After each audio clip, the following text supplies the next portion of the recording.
do that as the first step instead of like worrying about it. Yeah, I think that's a natural thing. I think technology, especially because with technology, you can't see things going on. Like there's no analog to it. You can't see like the loading or anything. So you instantly think, oh no, the worst has happened. And then, well, that's my problem is I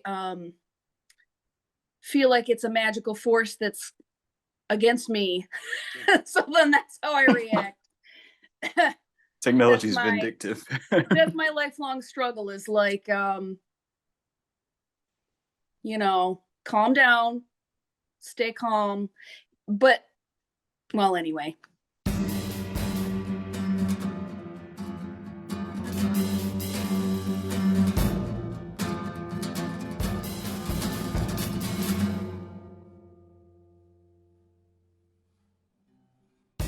Where do we want to start?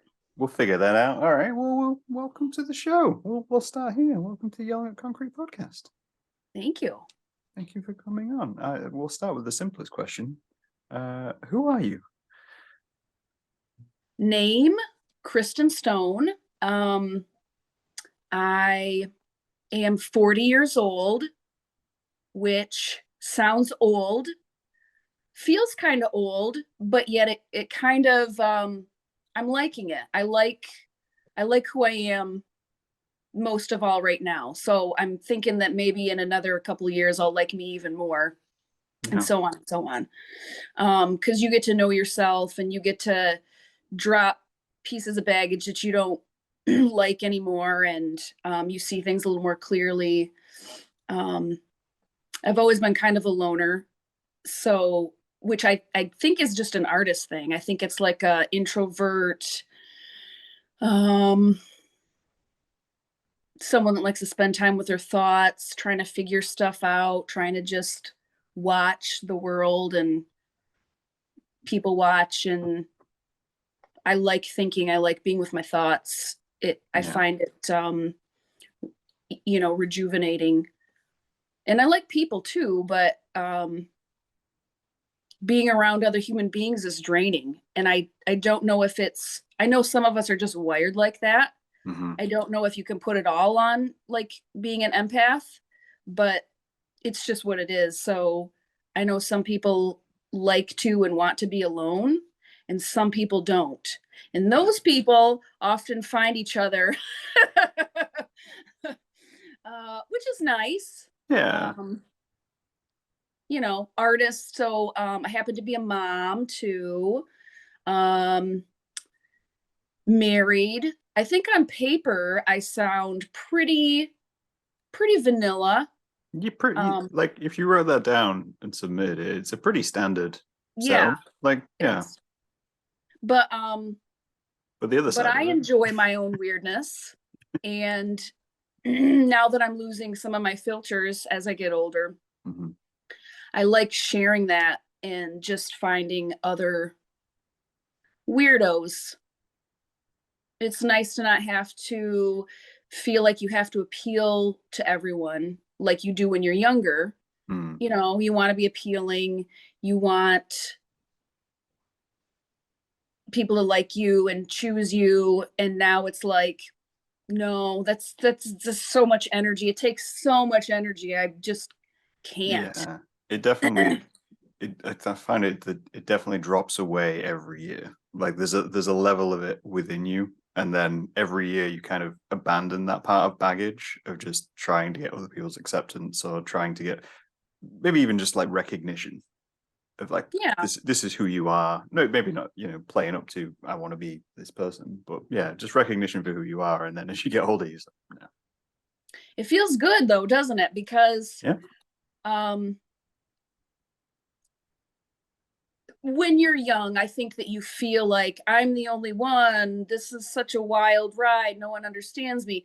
And then as you get older and you have conversations, you realize, most of the stuff I experienced is fairly standard, insecurity. I specifically remember when I was a young person, just being so confused. I had like no bearings. And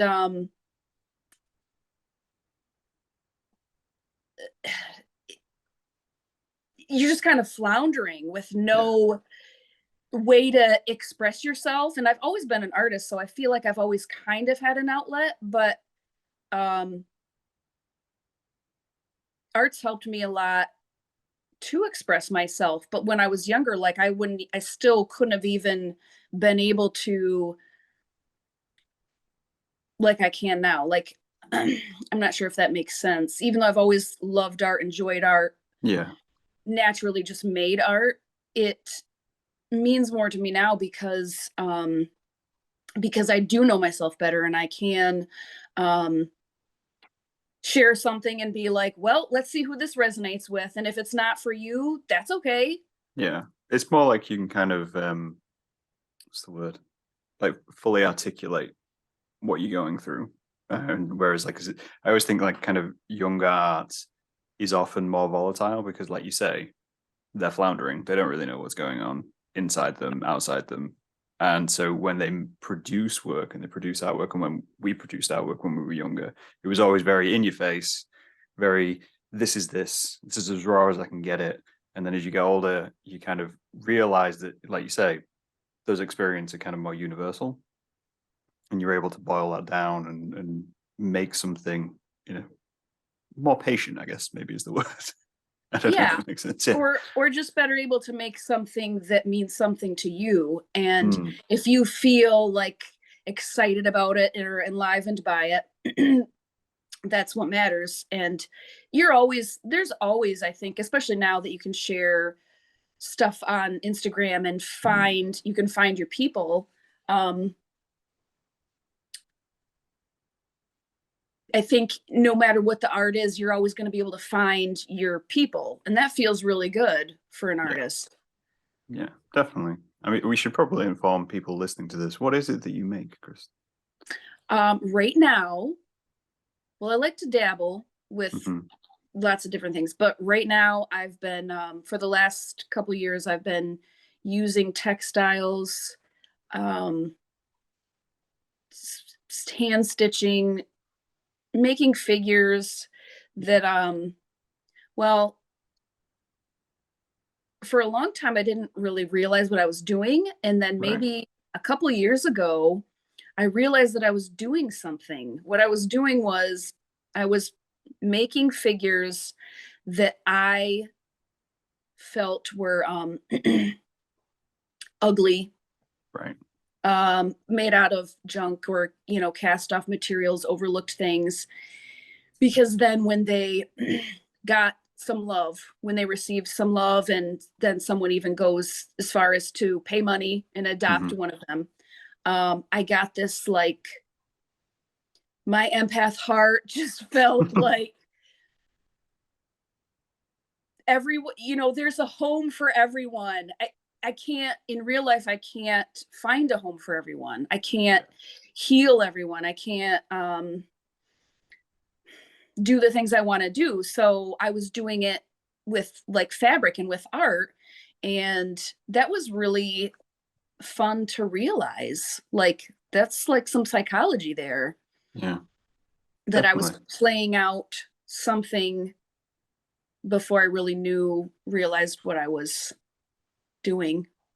Yeah. I mean, I obviously found your work through your Instagram, through Strange Folks Dolls, and what struck me was the amount of variation you had in the things you were creating. You had kind of hadn't started making one creation, one style, and then that was what you were doing. And that, because that happens quite a lot with artists. So they find their one niche and then they produce that over and over again.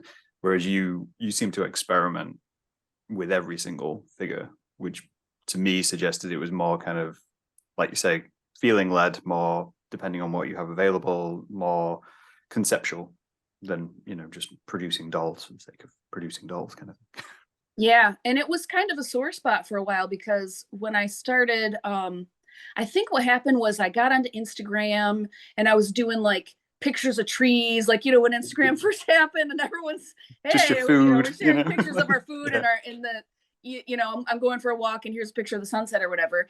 And then I started to find artists, and I found these dolls that were really pretty and really precise. Hmm. And I saw that there was a lot of engagement and there was a lot of excitement. And she would sell out every time she would drop a batch of these dolls. And I thought, well, I make things, maybe I can do that. Like Hmm. that's maybe I could do that. And what if my dolls got popular? That's, exciting.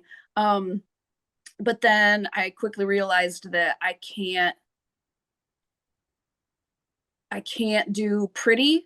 I Hmm. can't do um like how seamstresses and they're after a pattern and a line and a level Something of clean, like, yeah, a level yeah. of production that is appealing for in its own rights, but um as soon as I tried to do that, it like yeah, it's made me angry. Like I couldn't do it. So then I was kind of, deflated, like, well, what should I do then? Yeah. And feeling jealous that other artists have a style. Right. Um, and eventually I just thought, well, I guess it's not a rule. No one's keeping me from creating just because I don't have a style. That's just me in my own head and kind of trying to follow a program. So Yeah, definitely. I can definitely relate to, especially when you go online and you kind of see something like, I like following like art toys, like custom made, resin poured or whatever they are, art toys. And I've looked at those a few times and thought, oh yeah, I mean, I've used Sculpey before. I can make something like that. And then my brain suddenly goes, okay, Graham, but you don't care enough about the chemistry and anything like that to actually produce any of that. You can produce the original model, but you'd never reproduce it. And just pure frustration. And that kills art, I think. same. Yeah. Yes, absolutely the same. Anything that is um you have to mix it up just so, and you have to let it cure, and you have to Mm, um I guess like technical precision stuff, it just yeah. kills it. And I just don't want to. I want to make a mess. I want it to be like uneven. I want it, if it's stained, all the better, if it's I like I like making things that look like they're old, Mm. forgotten. Somebody dug it up out of a box of crap from an antique shop. I like Um, that's what I like about your work is it obviously you're using found objects to make them. Like you're using things, but they themselves look found. Like you say, it's the kind of thing you think to find in like a flea market, in someone's attic after they passed away, and you go in and you're like, oh, there's a box. What's in this box? And like, oh, there's a there's a doll. um, and and suddenly don't it's know what to do. weird. And Hmm. somebody made this, and why would they make this? Why It's would they keep making it? And, yeah. off-putting. It's weird. It looks like it's got a tooth. Whose tooth is it?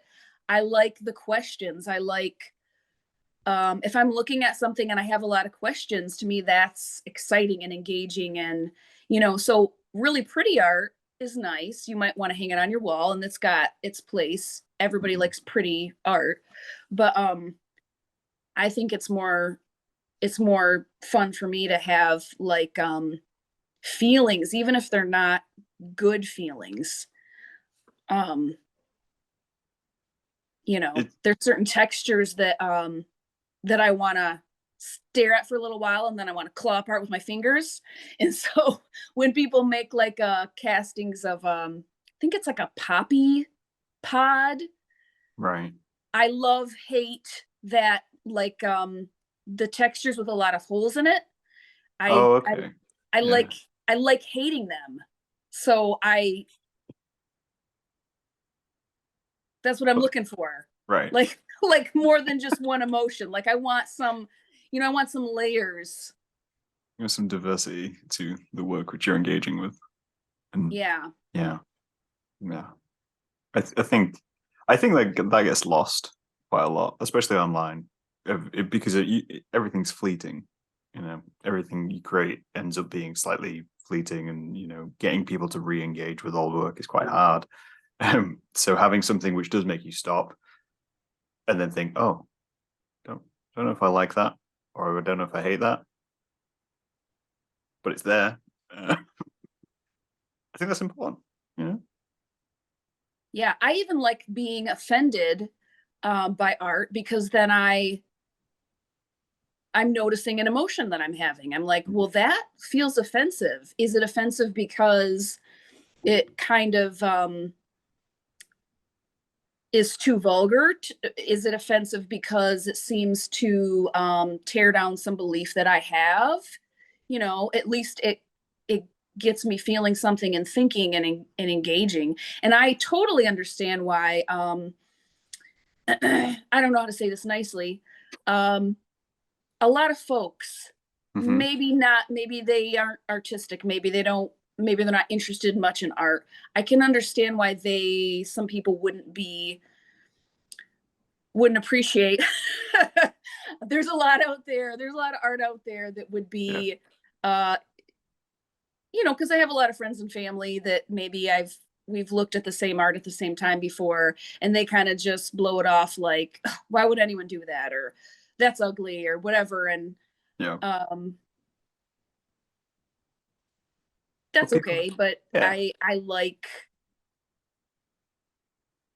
thinking and I like feeling. I always find this interesting when you speak to people like that who, especially, I mean, the same, friends and family, where you see something, you think, I love that, that's amazing, it's connecting with me, and then they look at it and, like you say, they go, how's that art? Why would someone do that? And I always find it's interesting speaking to them and finding out what they connect with, because Yeah. it's the same feeling of, they'll show you something and I'm looking at it going, I get nothing from this. Like, this piece of work does nothing for me. And it makes me jealous in some ways, because I love art so much, and because I like to engage with so much kind of media and so much content, that when I see stuff which doesn't do anything and I know someone's put time and effort into it, I'm like, I feel like I'm missing out. Yeah, because it's about what resonates with you, right? So, um, but I feel that way about beliefs too. We all have our different beliefs, and I think people believe things because that's what resonates most deeply with them. I know I believe what I want to be true, or what I feel is true, or what, just whatever is down here in your heart, whatever resonates the most deeply, that's what you believe. So, um,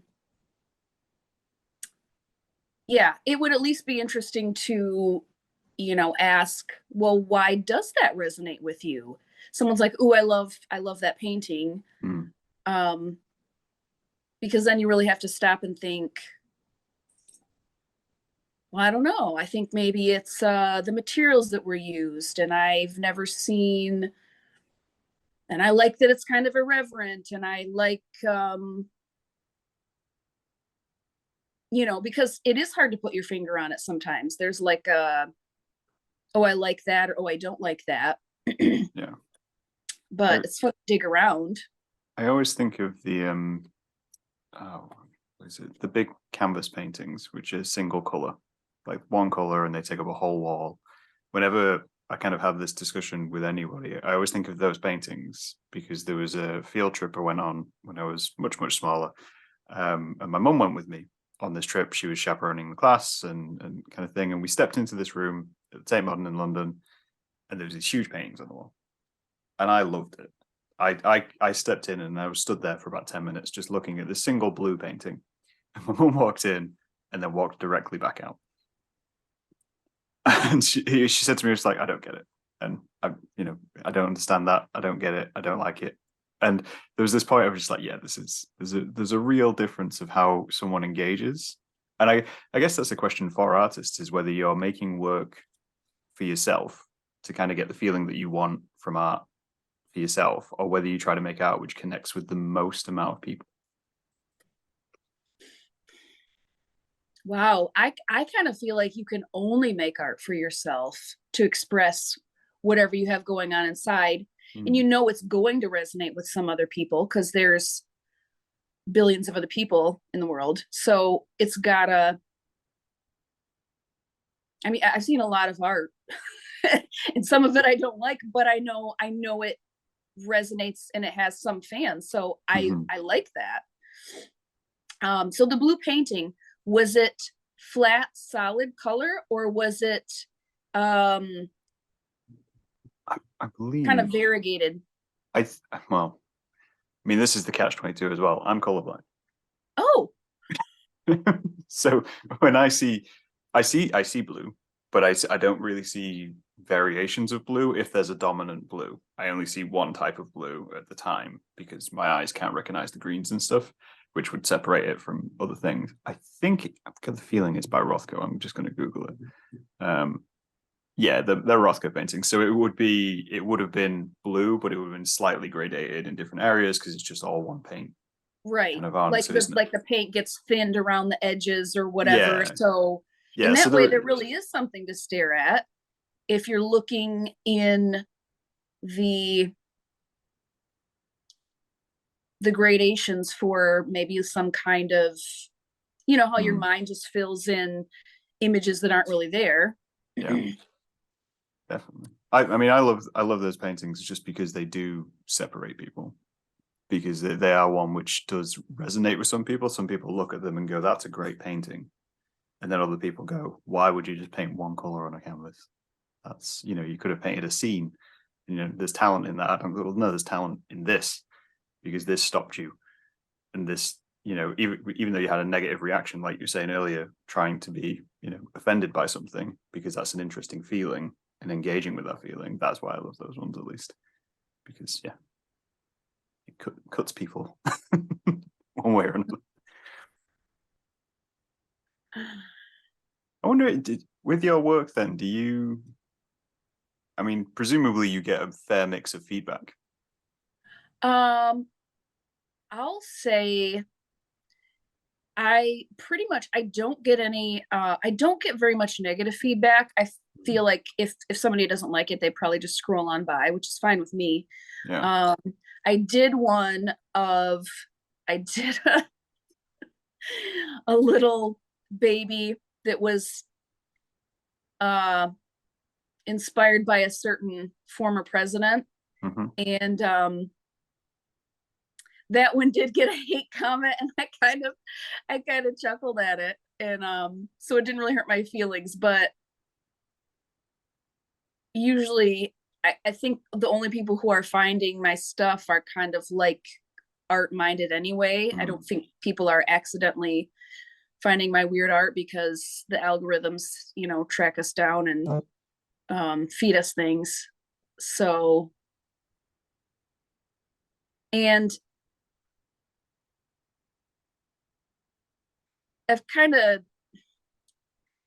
I've kind of decided when you make art, it's a nice thought that like you'd put it out there and you'd get all of this praise and this wonderful feedback and everyone would love it.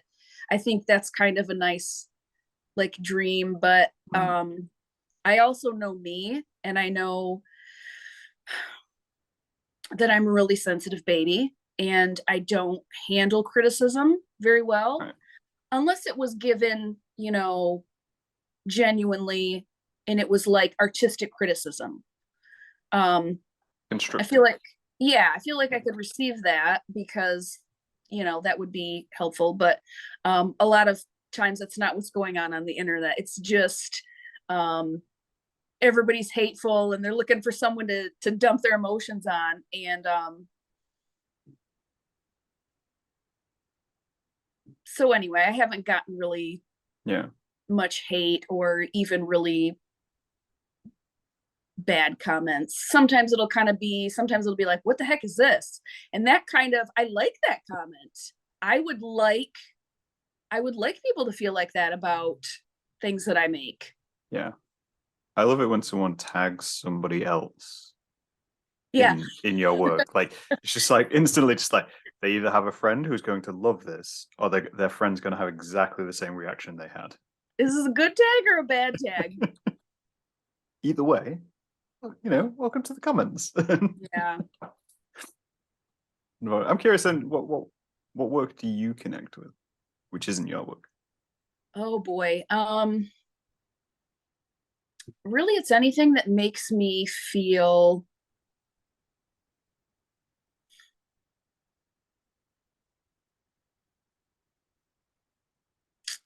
You could end the sentence there. Connected.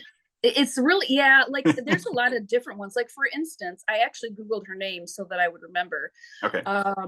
So here's an example. So somehow I ran across the work of Julie Green at some point, and she makes plates, you know, like the traditional, it's like a white plate and then it's a blue ink. And I can't remember if it's called like, anyway, it's this really traditional way of making plates. Right. Oh, The is it white, like the Japanese ones? It's yeah. like, yeah. Okay. Yeah.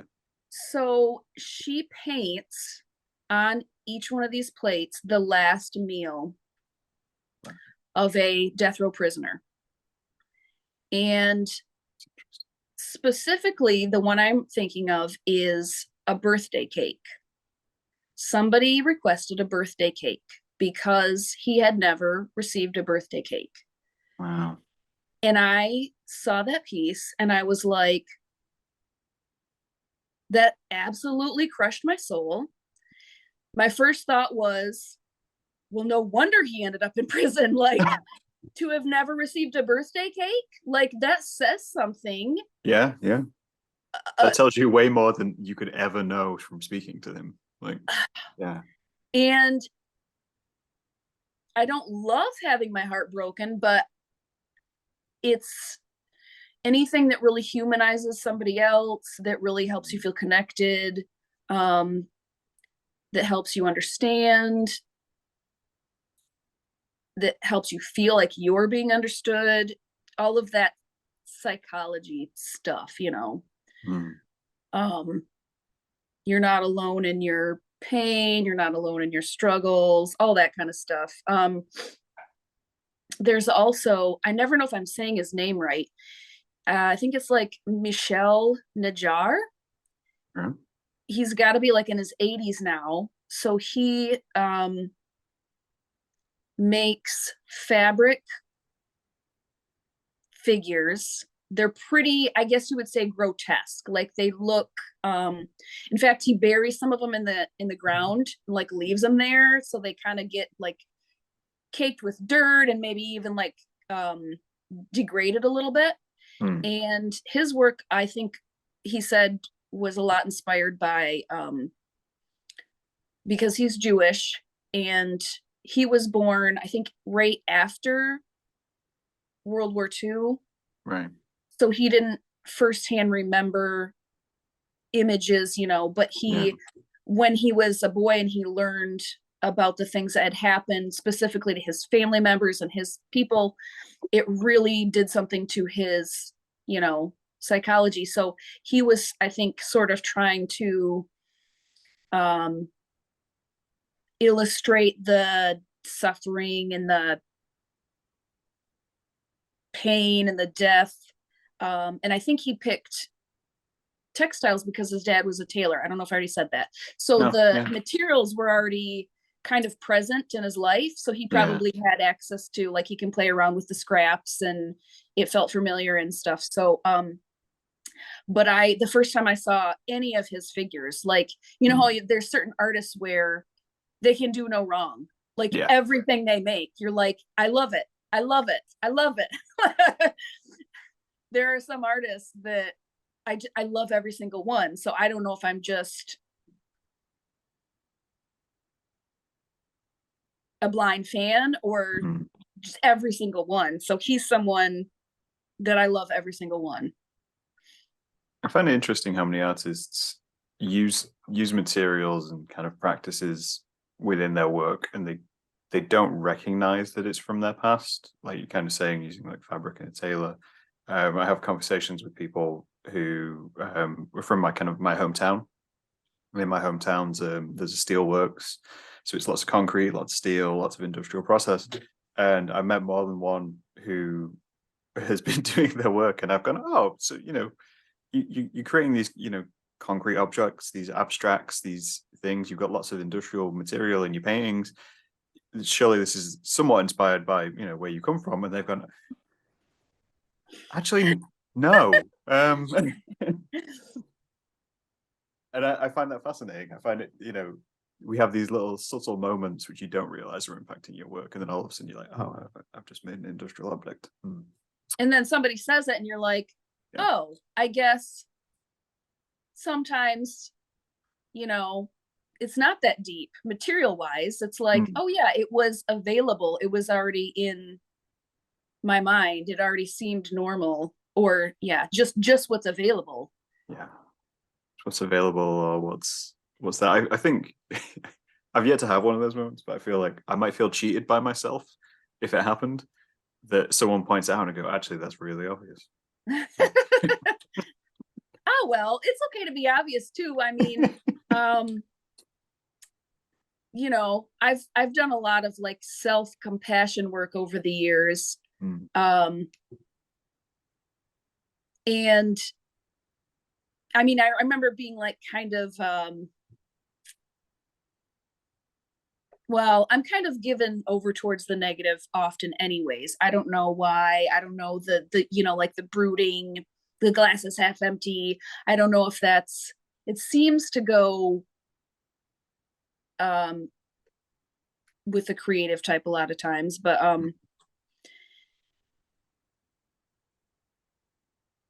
don't know where I was going with that thought. I'm sorry. That's all right. I don't know where that was going. I think that's an interesting point though. Like I think especially now, modern art, a lot of the complaints I hear from, you know, the mass populace, standard people doing their day, living their lives, not creating anything, just kind of going about, is that a lot of art seems to be negative. You know, it points at the world and it says, this is what's wrong with the world. This is why I'm creating this work. It's retaliation against something which is bad and which they've encountered. Whereas when they think of art, they think of kind of Renaissance and classical, and all of that was quite positive. It was very much, we're creating these beautiful things, and we're creating these sculptures and paintings and putting them on the wall, and these landscapes and everything looks beautiful. And now when they see what we have versus what they have, they think, oh, well, that's what's wrong. You know, like you say, artists tend to be a bit brooding. And I think they don't realize that those pieces weren't created under the conditions which we're creating. And I think I saw a post the other day, which was, it was along the lines of someone asking why we don't produce kind of, you know, hand painted ornate portraits anymore, and we don't produce these murals which cover walls and they take years to complete. And the comment to it was, well, it's because when they did create those, they were employed by the people to make them. They usually lived on their estate, got paid, got food, got shelter, and we don't pay artists to do that anymore because we devalued what art was within society. Did you send this to me, or did the algorithm show me that? Because I know exactly what you're talking about. I saw it too. I may have posted So, on the story. Maybe. Yeah. It's just I feel like the environment for art has changed so much during the, you know, the last 100 years or so, that the work now which we do put out tends to be more negative because, you know, we want to challenge, we want to engage with people, and the easiest way to do that is through some sort of cynicism. Yeah, I think that's what I was going to say, is it's easy to be cynical. You know, sometimes I feel bad that I'm so jaded, but I think it's kind of natural as you get older and you just see, you've seen stuff, like you've seen the headlines and you know how people can be, and you know the things that go on in the world and what people do to each other in the environment, and it kind of feels a little hopeless sometimes. So I think it's appropriate to hate on that and to, you know, say whatever you want to say, but I think it's also good for us to, you know, that count your blessings thing. I know I tend toward the negative because there's so many things that I think are wrong and that shouldn't happen and that we should speak out about, and we need to fix that. And but they're not going away. People problems are they're not going Problems. away because Yeah. we're people, and we're gonna like, um, when each one is kind of going through their journey at their own pace, you can try and help other people along by, sharing, but you can't expect everyone to. We all have, different beliefs and expectations on other people. So I don't know. I get really in the weeds on my thoughts sometimes. Luckily, it's been a while, but there was a period in my life when I was younger, before you kind of develop maybe some tools or some ways to recognize you're in a not a great space and kind of pull yourself out of it before you have Yeah. those tools. I've been in some dark headspaces, man, and I wouldn't wish on anyone. And it hasn't happened for a while because I can kind of now recognize when I'm going down a path that's not going to go somewhere really good, and I'll course correct. But even still, it's just, I don't know. I still even get existential dread at night. Like, I'll wake up from a dead sleep and kind of sometimes I think it's caffeine, which, that's on me. We've all got But that. wake up in the middle of the night feeling just a dread, I would like to go right back to being unaware of things. Thank you. And usually it looks better in the morning. Yeah. So I don't know what it is about nighttime and but anyway, those kinds of things are a lot more disorienting when you're younger, and you can get stuck there longer. And I have real empathy for any kind of mental struggle, or being in a place where you feel like you can't get out because you're stuck with you. You can be, imprisoned. If you're imprisoned in your own mind, man, that's the worst, I think. Yeah, definitely. I saw a good someone worded it well the other day, which was they were saying being your worst critic is way worse than having someone outside of your house who's criticizing you. We can all take feedback from audiences, and we can all take feedback from random people who see our work. More than once you get a comment on a piece of something which is just like, oh, this is shit. And you're like, well, that doesn't help me in any way, shape, or form. But they were saying when you're your worst critic, and like you say, you're in your worst and darkest place, that's 24/7. You can turn your phone off and you can ignore people, but when it's you're locked inside your room and you're going, well, the only person in here hates me. So what can I do with that information? Getting out of that is a huge task, like you say. I think it's interesting though that whenever you speak to artists and when you kind of connect with the creatives, it seems to me that most of us are the way we are because we developed these skills as our coping mechanisms to get out of those places when we were younger. And I always find it interesting when you meet people who haven't done this and haven't become creative, of looking at their mental state and how they deal with something bad.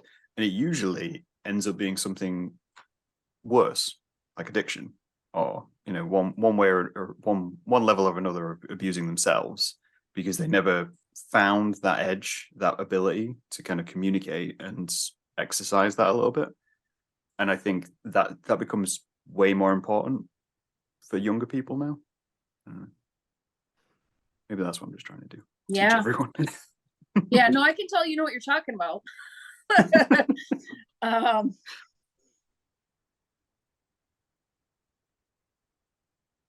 There's so much overlap with art and psychology, which makes me think a lot of us are in the wrong profession. Yeah, I really love to consider just people stuff, even though I get cynical about people. I also remind myself that if I was, the last person left on earth, I wouldn't really want, what would be the point? Like I do need people. I think for a long, long time, I was kind of coping by telling myself that I didn't need people. I can do my art. I can do, I can do my thing. And if you don't know that you need people, I think you kind of are going to suffer for it. At least that's, my experience. Yeah, definitely. I mean, even then, I wouldn't say, like, I wouldn't look at your work and maybe this is my personality and say that your work is cynical. I would say, I'd say kind of like me, you find a level of quirk within it. Like you know for a fact that when someone sees your dolls and you see, especially a doll with teeth as the example, that they're going to either laugh, connect, or be afraid. So you look at it and you go, okay, cool, I made this. It may have come from a dark place, and it may have come from something which was trying to get out of my head or whatever. But there's that quirky edge to it, and in the same way of like when I create my illustrations, which can be quite depressing at times, I'm always looking at it from a point of view of if someone sees this and they don't know the context to this might just be funny to them, and that might help. Yeah. Just because it's ridiculous at times as well, which is always important to inject into life, a little bit of ridiculousness. Yeah. I just quoted that to my dad the other day. He sent me something, and the first thing that popped in my head was Gene Wilder singing "A little nonsense now and then is relished by the wisest men." So I just sent it, and I don't even think he knew what I was referencing, but that's okay.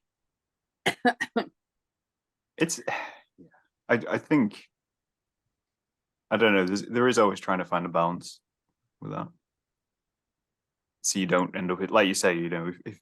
If we were creating all the time and there was no audience to it, you can end up in a worse position than you started in, because you're kind of adding to that by surrounding yourself with it. I don't know. Yeah, I mean, I've seen a lot of art that over the years that I would it makes me feel kind of sorry for the artist. If I know specifically, sometimes it will, there will be like that information with it, like this person was in an asylum, or this person was really suffering, and I feel sad that there's, thinking of someone suffering like that, but then I see the work and I'm just like, I love the work and I'm so grateful to see it. And so did they make that amazing work because they were suffering, or did they make it in spite of their suffering? Because I used to kind of believe the trope about, well, you have to be kind of well, maybe you do have to be a little crazy, but you have to be suffering to make the good art, right? Yeah. When you're younger, I think it's so cool. Like that, I think you buy into when you're younger, and then you get a little older and you're like, well, I would like to have some mental health and still make art and explore. But I don't know, you got to have the experiences too. It's this kind of like, as a parent, it's really tough. You want your kids to be healthy and well and well adjusted and tough enough to handle life and stuff. The only way to get there a lot of times is to suffer through some things, and absolutely hate that thought as a parent. But then for yourself, you can think back and you can think the darkest times, the worst times, you never would have chosen, I don't think. I wouldn't have chosen, but what you get from them is some what's the buzzword? Resilience. This is a topic of conversation, and the parent circles? How do I help my kid be resilient? Yeah. How do I expose them to enough without traumatizing them? I don't think I can do it. Like, I'm a generally anxious person. Right. Legitimately, I catch myself having that weird feeling in my stomach oft. In fact, see if this resonates with you at all. Okay. It's been lifelong. So I remember back when I was a kid having the weird feeling in my stomach, and I learned to ask myself, okay, I'm feeling this feeling. What's bothering me? Is it something at school? And I'd go through my head, no. Is it something with my parents? No. And I'd go, and I'd try and put my finger on it. And I couldn't, I'm telling you, most of the times I couldn't put my finger on why I felt anxious. And I don't like that. I certainly wouldn't wish it on anybody. But if that's what you're working with, you just got to learn how to work with it, I guess. And then maybe you can parlay it into something good eventually. But that's interesting. I actually was thinking about this literally this morning, not the anxiousness. I went the opposite way as a child. I was extremely anxious as a child, hated being around anyone and everything. And instead of figuring out solutions for it, I decided I could just turn it off. And so now I, as an adult, obviously recognize this, but when I'm in a situation where I feel nothing and I've completely disassociated, I know I'm anxious. Because I know something's going on, which I'm not comfortable with. So my brain's gone, that's fine. We can deal with that. We'll just turn that off. So I went completely the other way. But past that point, not to just ignore my feelings, but I was thinking this morning of I don't even know what triggered it, but there was a thought to myself around the idea of kind of packs and how society works, and that society preys on your weaknesses, and people who are competitive tend to prey on the weakness of whoever they're competing with. That's how they proceed. That's generally how sociopaths proceed as well. But people do that, and the trick is, if you can figure it out very young, is to find your own weakness and to prey on your own weakness. Like you say, if you know that you're an anxious person, and if you know that you struggle with something, whatever that thing is, if you can isolate it and utilize it to something beneficial for yourself, whether that's pouring in something, like art or, whatever you study, and you can utilize that, you find balance much, much quicker. Like, it might not lead to full success, but it would save you more time, struggling and dealing with things. Like, if I could have figured that out at, 15, there wouldn't have been 10 years of trying to figure that out. Yeah. I mean, it feels really valuable when it's hard won. I thought that I would be particularly prepared as like a someone who values this interpersonal conversation and speaking your mind and keeping it real, stuff that I didn't grow up with. It wasn't modeled for me because my parents didn't have it to give. Like, it was not modeled for them. And so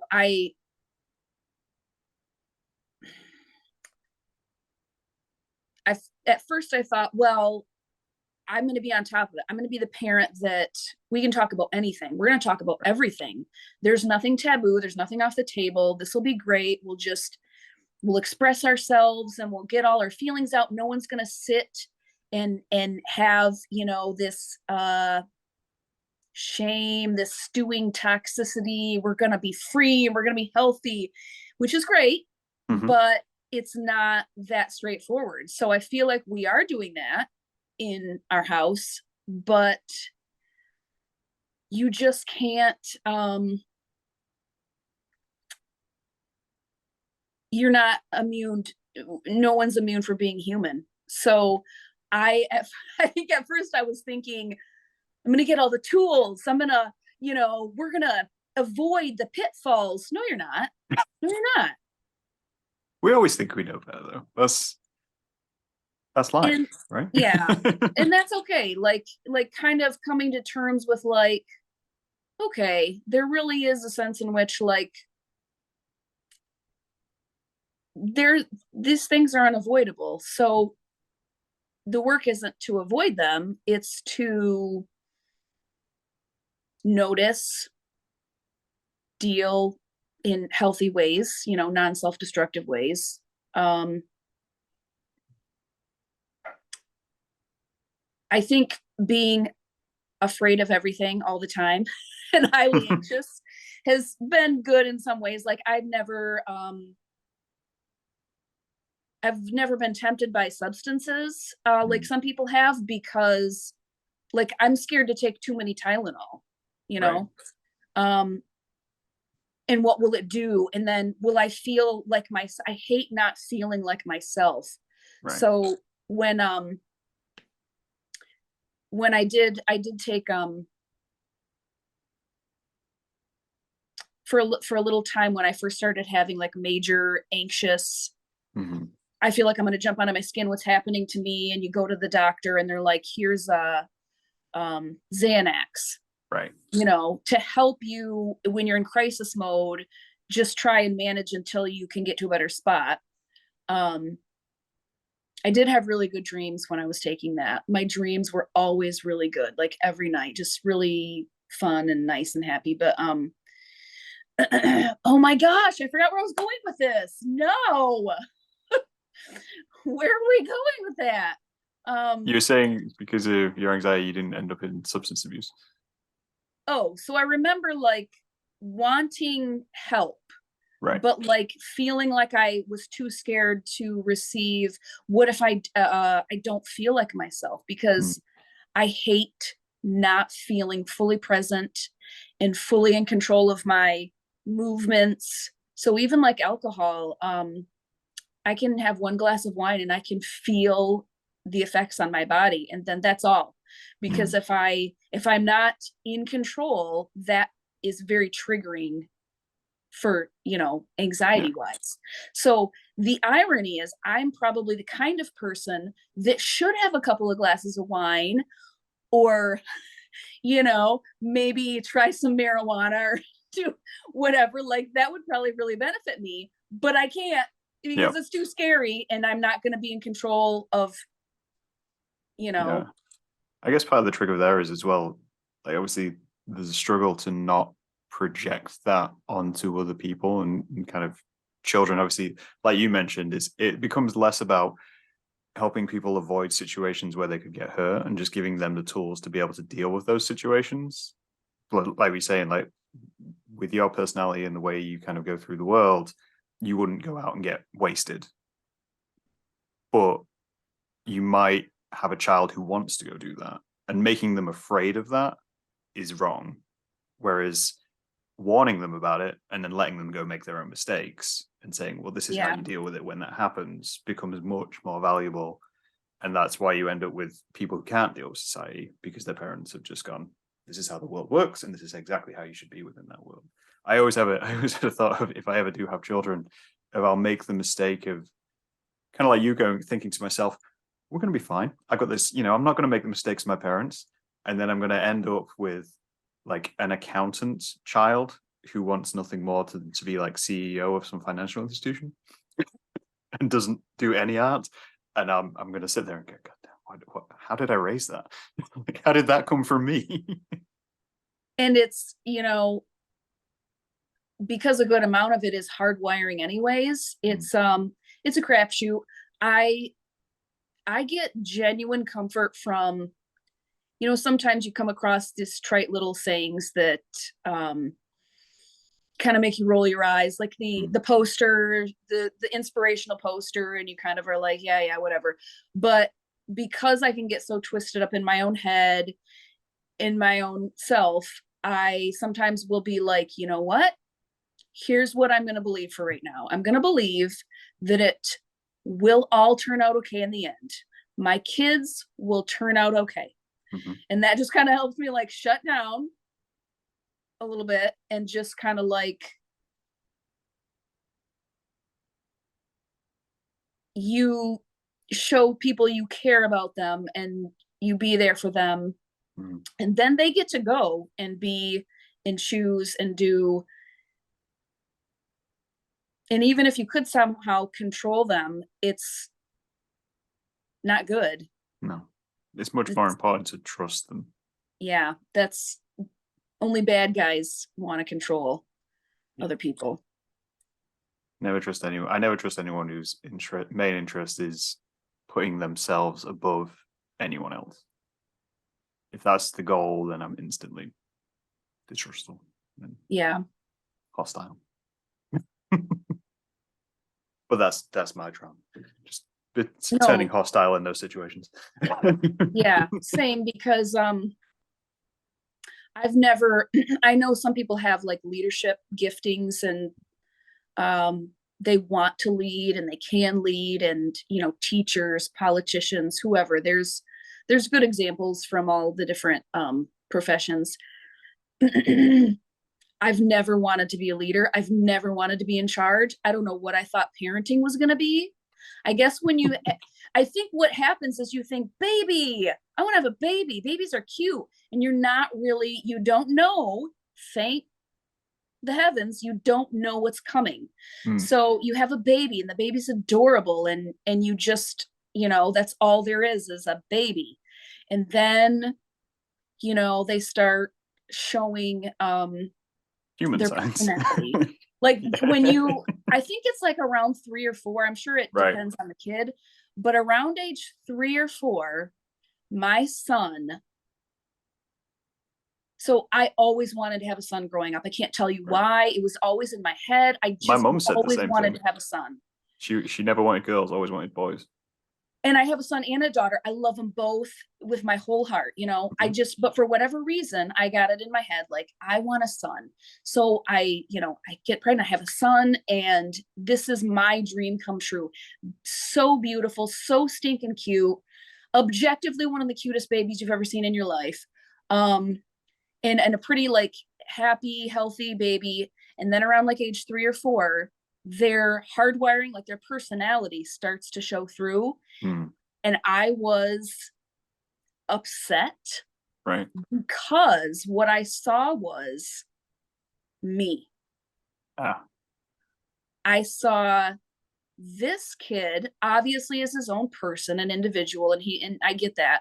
But like the hardwiring, there's a lot that I'm seeing that all I could think is, oh God, I know what's coming down the road for you. I know the kind of struggles. I know what you're going to face. And it felt like all the work that I had done, like finally getting to like a healthy place. I'm an adult. I've dealt with all this stuff. I've gotten these tools. I feel really healthy. Like I guess I felt like I arrived somewhere. Right. Like, this is great. I did it, Yeah. And then I'm seeing this kid and I was like, that was just the warm up. Now I got to relive it in the parent position, watching it unfold. And I was just like, I don't know if I can do this for whatever reason. Isn't it wild? Like, for whatever reason. So my daughter is not like there's actual opposites, but I would kind of describe her as an opposite.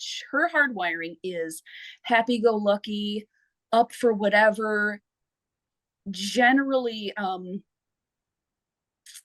just kind, and the energy is, like extroverted energy. Yeah. And I'm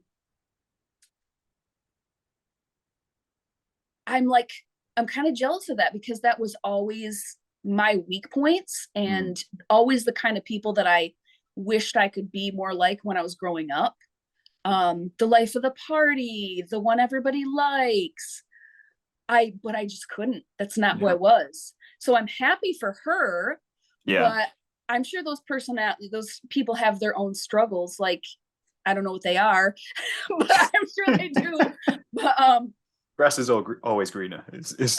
I know, yeah. but I'm telling you, it sounds like I'm saying, it sounds like I'm saying something bad about my son, and I'm not. I'm really No, not.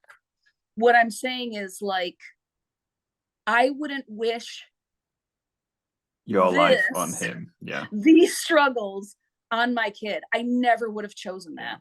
I And mean that's what he got. The hard that wiring, that's what he got. that's partly what would prevent me from like trying for a child, is because I know what I was like as a child.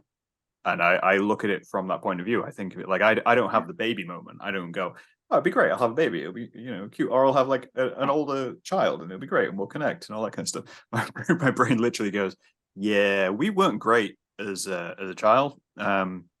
Let's not do that again. Let's not push that another me into the world. Doesn't matter what I do now. My brain's just like, no, we're not going to go do that. And I think it's interesting as well, kind of mentioning your daughter. I was having a discussion with a friend the other day of kind of firstborn, secondborns, thirdborn sort of thing. And we were saying that when you're the second child, you have a slight advantage to life because you look at your older sibling and you watch all the mistakes they make. And then you go, oh, cool. So I just don't do that then. And I move on through that. So you always seem slightly more balanced than whoever was the first, because like you say, the first just has to deal with the parents, whereas you suddenly have an example who's the same genome as you, and you can go, so that's how we react in this situation. Well, that's a bad way to react. I'm not going to do that. Yeah. Unless there's three, and then the babies apparently can do whatever they want and get away with whatever they They're want. The wild card. You don't know what's going to happen with the third be absolutely wild. Because I'm a twin, a fraternal twin, not identical. Okay. But I was second born, and you would, if you saw us together and heard us give a little snippet, you would totally guess that Wendy was firstborn, because just kind of like, she's a teacher, she's a accomplisher of things, she's got her PhD, just the boss, I guess. And then we have a younger brother, and so technically I'm not a middle child, but I really am.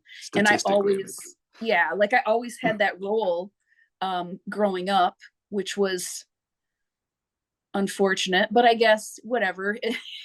I learned from it, and you found coping mechanisms in the form of art. I mean, do your siblings like your art? To bring it back around to art, just as we come to the end.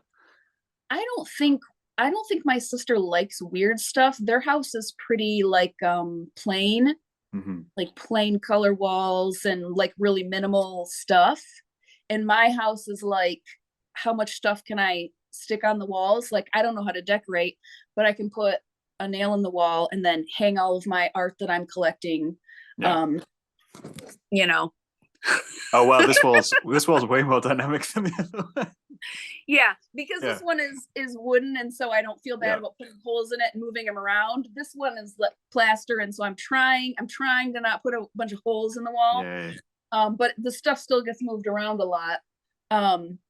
But there isn't a lot of space in this house. It's a 1950s ranch style house, so there's not a lot of wall space, which is unfortunate for me, because I have a ton of art downstairs that I don't know how to display yet. But so I think she's probably like, hey, it's cool, you do whatever. She probably likes some of them. I don't really talk to my brother. So we all have family members like that,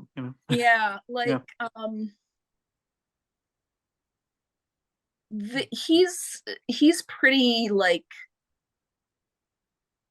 conservative minded as far as I know, and so I don't think anything weird or unsettling would land with much appreciation. So that's interesting. Definitely, like you say though, same pool, same family.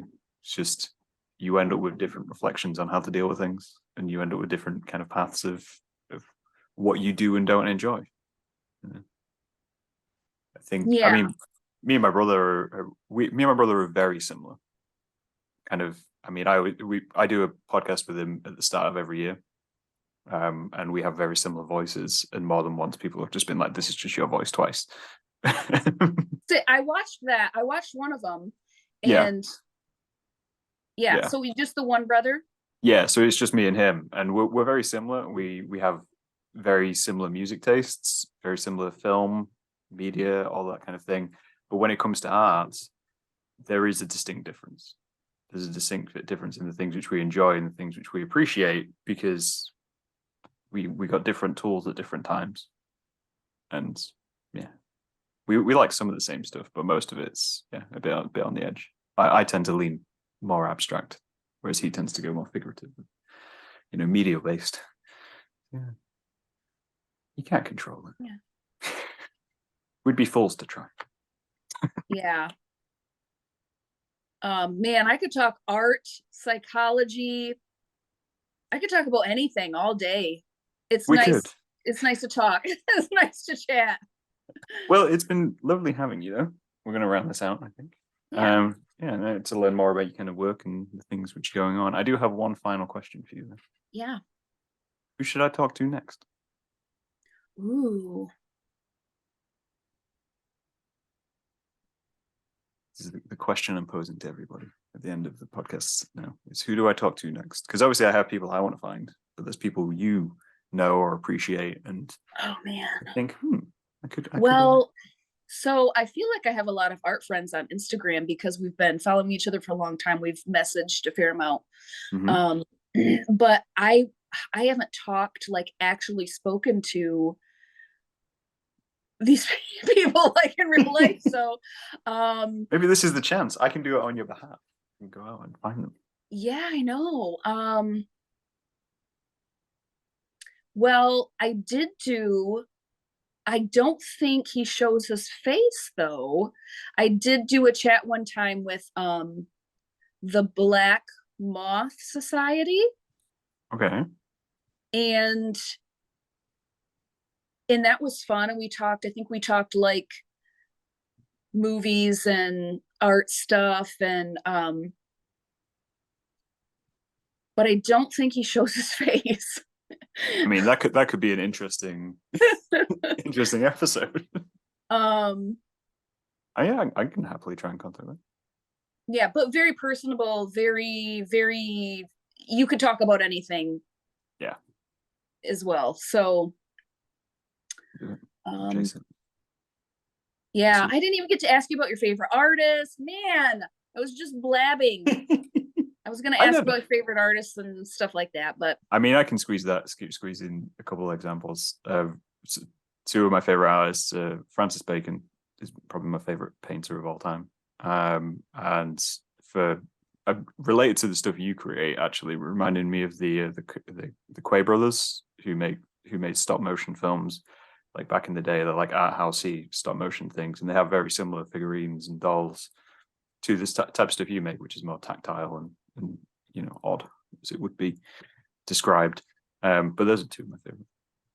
Cool. So the stop motion of Jan Svankmajer? Jan Svankmajer. That rings a bell.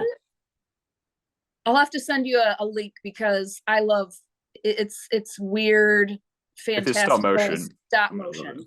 Yeah, it's something I'm aiming to explore more is stop motion. But yeah, definitely. But we can round this out there, I think.